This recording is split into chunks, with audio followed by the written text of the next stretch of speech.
Hello, listeners. Welcome to Marie Lives the Horror. This is episode 31 of the series of True Paranormal Ghost Stories. In tonight's episode, we hear a peculiar experience while visiting Thailand. We also hear of a strange paranormal occurrence that made the writer question reality. And we also hear a tale about a humorous poltergeist. So without further ado, step into my horror chamber as we live the horror together. Number 1. Haunting experience during a trip to Thailand.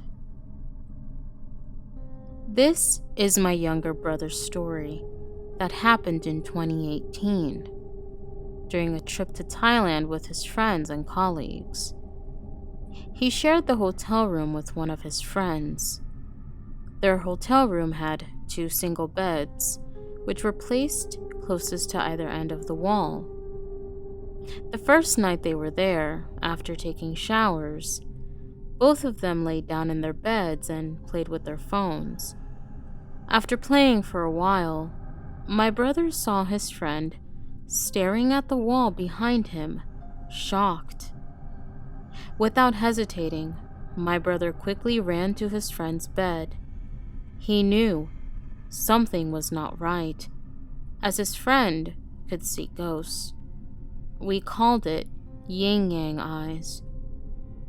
As he was looking at the wall, he said he saw a few small, wet handprints, like a toddler's handprints. But at the time, his friend didn't say anything. Perhaps he didn't want to scare my brother. Well, that night, my brother heard through the wall closest to his bed a young girl laughing for the whole night, literally non-stop laughing. The next morning, during breakfast, he checked with his tour guide, and he found that 2 old ladies were staying next to his hotel room. But how come he heard a young girl laughing? After breakfast, my brother went back to his hotel room alone to use the toilet. While he was still inside the bathroom, he heard some noise coming from the bedroom. He thought his friend had come back. He said the noise was getting closer and closer to his bathroom. After he finished, when he opened the door, and he saw his friend had just come back through the door. After checking out in the lobby, my brother's friend told my brother that when he came into their room, he saw a toddler ghost was trying to crawl into the bathroom. This child ghost was crawling on the ceiling. When it saw his friend, it crawled away when it saw him coming in.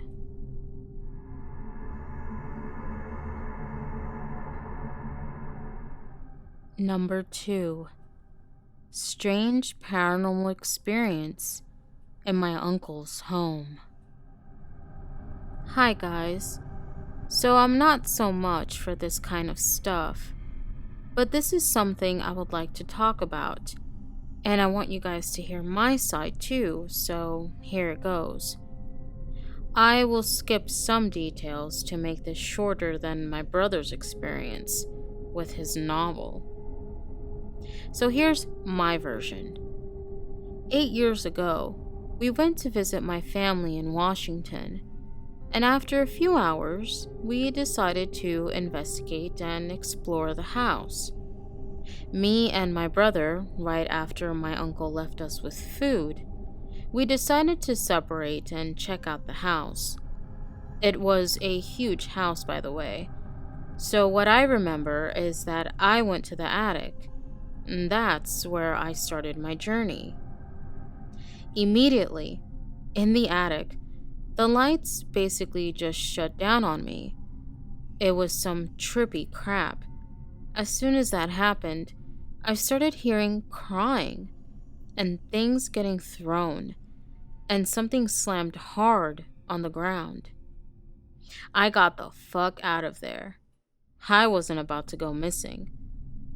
When I got out of that room, somehow now, I was in the basement. I have no idea how I even got there. I jetted up the steps and was out, but then suddenly, the room changed again into a long hallway. I could not comprehend what the fuck was going on, but I didn't question it. I just ran. This is where everything just flipped upside down, and I started hearing voices screaming and running as if something was definitely chasing me. I knew that in that small fraction of time, things were bad, so I freaked and just ran. I couldn't explain it, and the first door I found, I smashed through it. I was done with this crap. I finally felt safe since the air changed instantly and the lights were back. Although the weirdest part of the story is that when I was finally able to breathe again and calm down, I realized I was standing in my aunt's bathroom. However, how the fuck did I get there? I can tell you, and as a skeptic, I still don't want to believe that it happened. But it did freak me out, and we didn't even last the week there after all that craziness. Me and my brother decided to ask about the house, like what the fuck had happened. So we called my uncle that was there with us. But, while I'm sure my bro left this part of his story out, it turned out my uncle had a twin who had died 3 weeks prior, and he wasn't there the day that happened. He said the only time he was there was when he brought us the food. So I'll let you digest that one. So thank you guys to anyone who read this crazy shit. Have a good day. Bye now.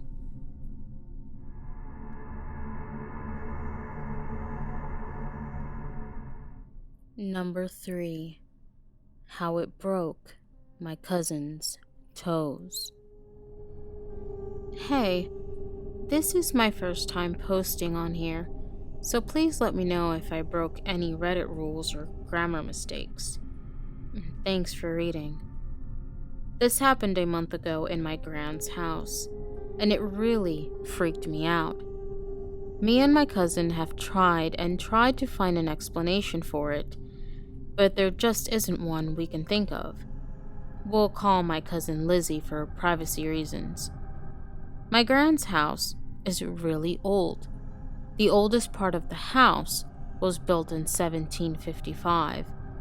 When I say the oldest part, I mean that it started as one tiny one-room house, and then they added onto it. This place was used for a hospital in the Civil War, and the field in front of the house was actually a battlefield in the Civil War. I also have some creepy stories about the field if you guys are interested. But in this house, especially in the bathroom, there's a feeling like something is there. We joke about it and call it Pedro for some reason, and it doesn't give an evil vibe, just a presence. And in the bathroom closet, it was way worse. When you turn right, the direction into the bathroom, on the left wall is a vanity sink with an oval mirror above it.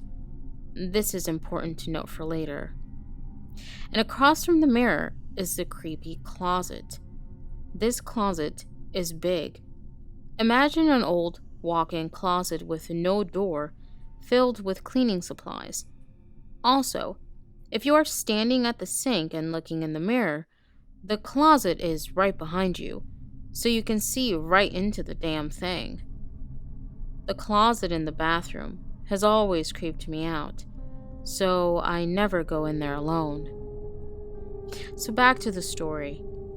We had both just gotten dressed for bed, and I was rummaging through my backpack for some deodorant. I knew I packed it, and it wasn't in my backpack. I know that I packed it, and I know that it wasn't in there. So someone must have taken it. It was zipped up all the way. I checked in all the pockets and emptied them out. There was no sign of my deodorant. So we decided to go look for some. We went into the creepy closet bathroom, and we were looking through the drawers of the vanity for some deodorant. So we sat down on the floor next to the vanity. I faced the door, and she faced me. Well, for some reason, Lizzie grabbed some Febreze for me to use. Well, she's like joke spraying it, and so I jokingly say, "Pedro, ayúdame," because we joke about that all the time. Well, immediately, there's this bang from the dark depths of the closet. I remember we both look at each other. I could see the sheer terror in her eyes. I could feel the energy right next to me in the closet. I could feel it moving towards me, coming out of the closet. It's like my legs were working on their own. The only thing I could think of was go, go, go. I thundered into the kitchen pale-faced, shaking and blubbering about the man. Gran shot up and asked me what was wrong. Then we both turned around to see Lizzie trip on air and smash her right foot into the thick 100-year-old doorframe. She was sitting on the floor, wincing in pain, rocking back and forth, holding her foot, but she wasn't crying. I've broken toes before, and I definitely cried. The rest of the night, she put ice on it, and we fell asleep, but we didn't go into the bathroom for the rest of the time we spent there. The funniest thing is, when I was getting all of my stuff together and packing my bag back up, I saw my light blue deodorant sitting right on top of my bag. I asked everyone in the house if they had put it there, and no one had.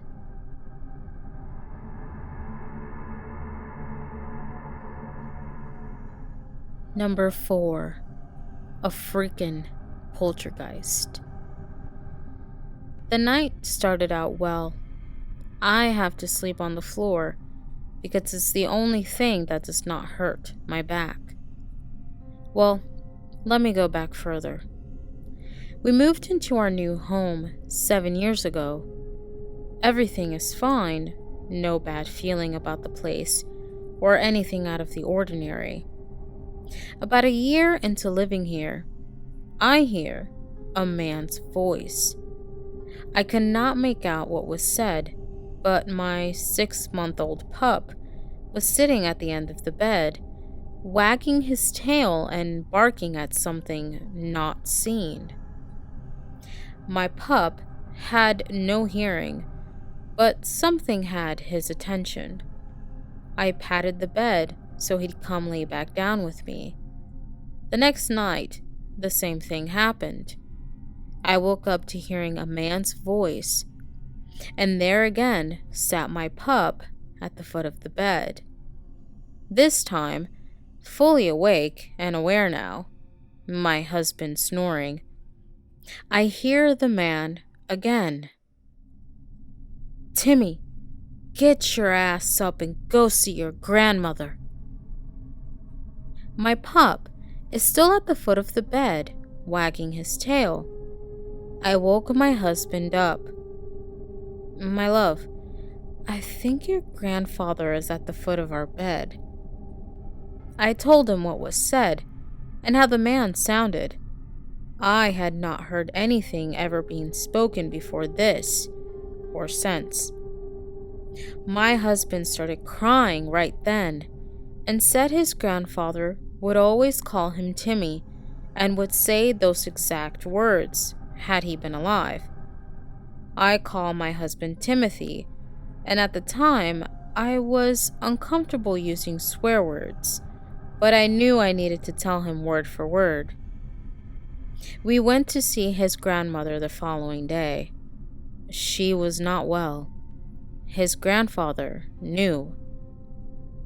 Skipping ahead a few years, nothing else took place that entire time, other than in that same year, my pup sitting at the foot of the bed every so often, wagging his tail in the dark.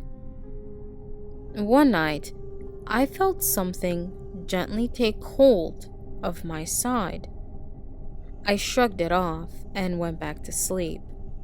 The next day, my hair was pulled while I was in the shower. Then later that week, while in the shower again, the knob of the shower came flying off and hit me right in the small of my back. A few nights after that, and this thing ran a single finger up my leg, starting from the back of my foot all the way up my calf, and stopped at the back of my knee. This thing had a very bad presence about it. I was shaken. Other things started happening that my husband didn't tell me until later. We smudged the house soon after.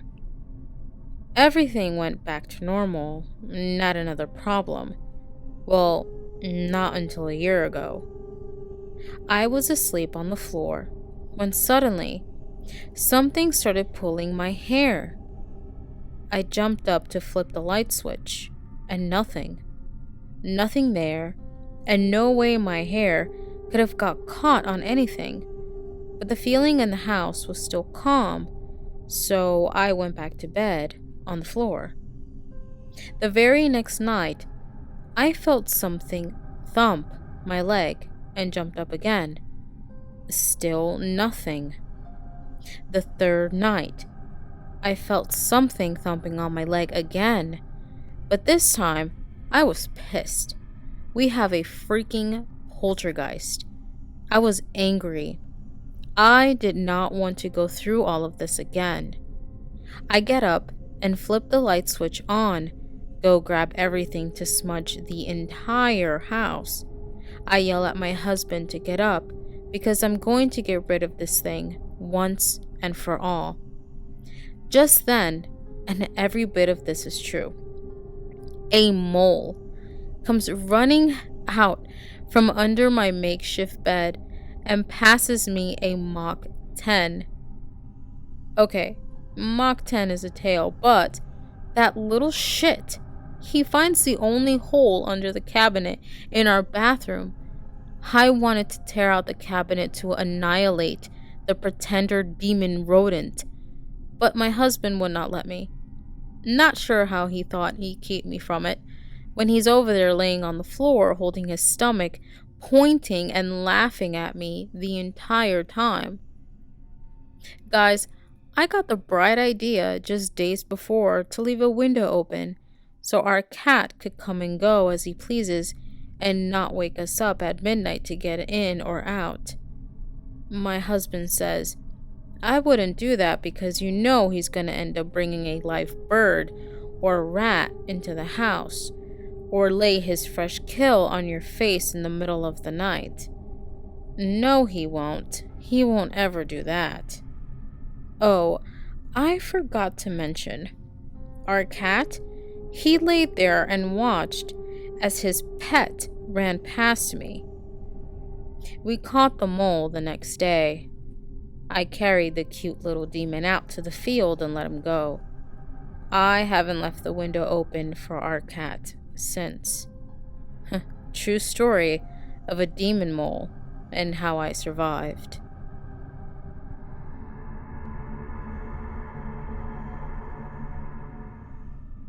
Number 5. It crawled into bed with me. So when I was about 17, my family had just moved back to Canada from living in the USA. It was a bit sudden, and being a family of 6, it was a little bit of a scramble to find a place to house all of us before the snow hit. So my mom and dad decided to live in an old house that my grandpa had on his property, just for the duration on the approaching winter ahead. The house was my great uncle's, and my grandpa skidded from his brother's property to his place. Now, my grandpa has 2 quarter sections, and his house is tucked away back away from his main house. So the power is ran from the main house, and with it being so far away, there is no running water. This house is old, so to add to the running water, there also isn't heat, only a wood stove. Just to give you an idea of what we were living in, me being a 17-year-old, I often stayed in town and didn't stay there very often, not just because it was a pain with the no water and heat, but because shit was creepy. I specifically remember the first time it happened. I was in my bed. I was the only one who would stay downstairs. With the wood stove, everyone wanted to sleep upstairs since it was warmer. So I was just starting to fall asleep, and I started to feel the room get really heavy. I remember the feeling of not being alone. The doorway didn't have a door on it. It only had a beaded curtain, and I could feel it standing there. I then remember having the feeling of total fear rush over me and frozen to my core with it. Then it moved closer, and I felt the bed move and someone crawl right up beside me. Not in a way that was super noticeable, but in a sneaky, slow, sloth-moving type of way. I specifically remember wanting to vomit with fear. Then I felt it. The feeling of an unshaven face rub up against mine. I lost my damn mind. I scrambled out of bed holding my blanket and ran up the stairs to my parents' room. I was so out of my mind with fear, I couldn't scream. I slept on the floor on my dad's side of the bed. The next morning, my mom was wondering why her 17-year-old daughter was curled up at the foot of their bed, and I told her what happened. Later that morning, we walked over to my grandpa's house to have breakfast and go chat. My mom brought up my wild story. My grandpa and grandma silently listened, and as my mom was laughing at the last bit of the story, my grandparents got really serious and turned to each other. Apparently, this has been an issue in the old house, and they didn't want to tell us, hoping of we didn't acknowledge it, and then it would start bothering us.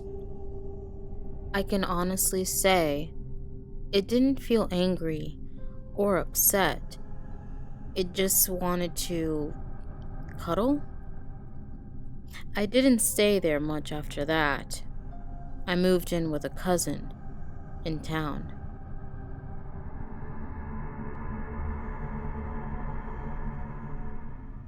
Number 6.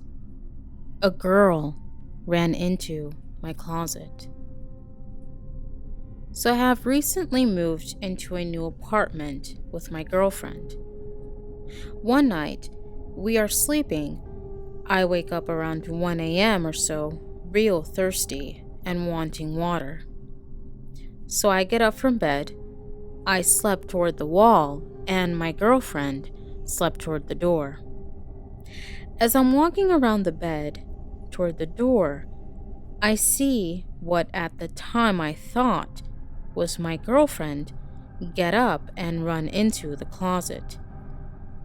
It was a girl with long black hair, wearing a white long t-shirt. I walked toward the closet very slowly and sort of froze as I could see it standing there, sort of staring at me. I looked back and saw my girlfriend still in bed, so at this time I was pretty scared. I eventually made my way to the light switch next to the closet, and when I turned the light on, it just seemed to disappear. I'm not really sure what it was or what happened, because I could have been tired or still in a dream state, but I'm pretty sure I was quite awake. The girl ran with a sort of hunch and just stood in the closet until I turned the light on. Anyone else experience anything similar?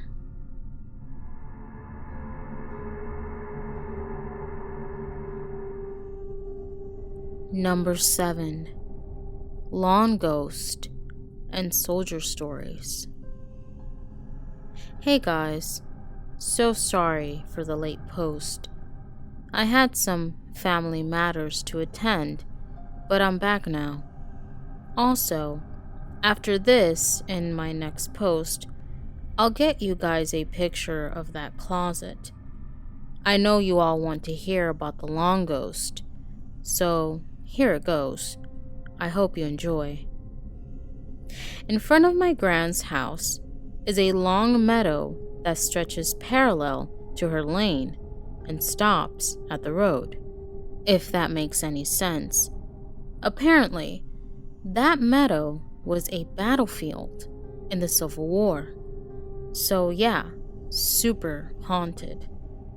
Well, the first 1/3 of the field is a baseball field, so the grass is super short, and the rest is just where the wild hay grows. But there's something about that field. I always have a feeling like something is right behind me, following me every step of the way. Well, now for the story. Lizzie, her little brother, and my 2 little sisters and I were at my grand's house again. It was about 2 in the afternoon. We were all super hyper, so Gran sent us out for a walk in the field. We had just gotten to the edge of the baseball field, and the little kids were getting tired. My youngest sister was 2 at the time, we'll call her Molly, and Lizzie's little brother, who was 4, we'll call Jack. So Jack got on my back, and Molly got on Lizzie's back. Then we set off across the big field. So we're walking on this path, more like a dirt trail, straight down in the middle of the open field. Well, we're walking, and eventually Jack and I are a lot further ahead for some reason. We were far enough ahead that we couldn't really hear them, and we definitely couldn't understand them. Remember this, it's important later. So Jack and I stopped to let them catch up, because they are very far behind. Well, we're talking about the birds or the flowers or some crap like that, when Jack just tightens up and latches on to me. I'm not talking just giving me a hug. I'm talking vice-like grip, digging his fingernails into my shoulders and pointing at a tree. "Ghost," he whispers into my ear. "What, buddy?" I say, not fully understanding. "There, a yellow ghost, PACKSCARY, and a black snake behind it." He whispers so quietly, I could barely hear him. "What are you talking about," Just then, Molly and Lizzie walk up. Lizzie, who is still giving Molly a piggyback ride, sees the creeped out look on my face. She asks me what's wrong. Just as I'm about to answer, Molly points right where Jack pointed and said, "Yellow ghost." At that point, we all just ran as fast as we could with the kids on our back. Once we were far enough away, we couldn't run anymore, but we still walked fast with the kids on our backs. By the time we got to the end of the field, we let the little kids down to walk. Then Jack points and says that there's a purple woman and not to worry because she's nice. After that, we ran all the way up to the house. When we got up to the house, we researched on what the colors meant when it came to spirits. It said that yellow means a warning and purple means protection. By the way, if you guys are interested, I'm working on another post that's a prequel to how it broke my cousin's toes. Another time, me and Lizzie were sleeping in a room on the second floor that we call the haunted room. We were up really late, just talking and watching TV. I got up to go to the bathroom. Outside of the room, there's a foyer that has a set of stairs on the left that goes up and one that goes down. And there's a bathroom on the right. It also has a window that sees right out into the field. I remember waking up and walking to the hallway. There was a big full moon and there were no clouds. Remember that. I looked out of the window and I distinctly remember I could see the field because the moon was so bright. It was so beautiful. The full moon illuminated the field and the large hill in the corner of it. There was a silvery mist blanketing the field. I was just standing there like an idiot, not daring to tear my eyes away for a second. I just had to stare at it, even though I was gonna pee my pants. It was too perfect not to look at. But then, I saw a shape right out of the corner of my eye.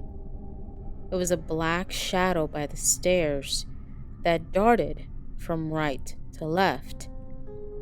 As soon as I saw it, my legs just carried me away back into the haunted room again. Bonus story. We were outside by the cars because we had just gotten back from Dairy Queen. I looked up and I saw what looked like a face in the window. I remembered that it was a really pale guy. He looked super clammy and sick, just colorless. I also remember him having these big brown eyes. He looked very sick and so sad. I was so scared, my legs took me into the house. It's funny, whenever I'm scared, my legs are just like, go. I ran after my gran to try to tell her what we saw, but she had already gone up to the room. I ran up the stairs, and she was just about to come down. There was nowhere for anyone to hide in that room, and the door that led outside was locked with a slide bolt from the inside. It turns out that room was used as a hospital in the Civil War. It's not a very big room, but I can imagine soldiers who had to have died there. When my gran first bought the house, they had workers in the second floor of the stone part of the house. That second floor has a window that you can see from where you park. My gran had just gotten home from the store, and she still had people working up there. She saw the same guy with the big brown eyes in the window, but she wrote it off as just one of the workers. When the workers were leaving, She asked him if that was everyone, and they said yes. She asked if they had a really pale, clammy-looking guy with brown eyes and a gray hat. They said they had never seen anyone like that, and then they left.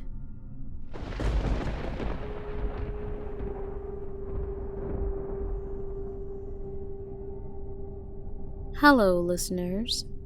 Thank you for listening to tonight's episode of True Paranormal Ghost Stories as you live the horror with me. If you have a true ghost story that you would like to submit for this series, please send your story over to my email, marielivesthehorror@gmail.com. If you enjoyed tonight's episode, be sure to subscribe and click the notification bell to keep up with future episodes. Thanks for listening. And as always, I am your host, Marie Lives the Horror.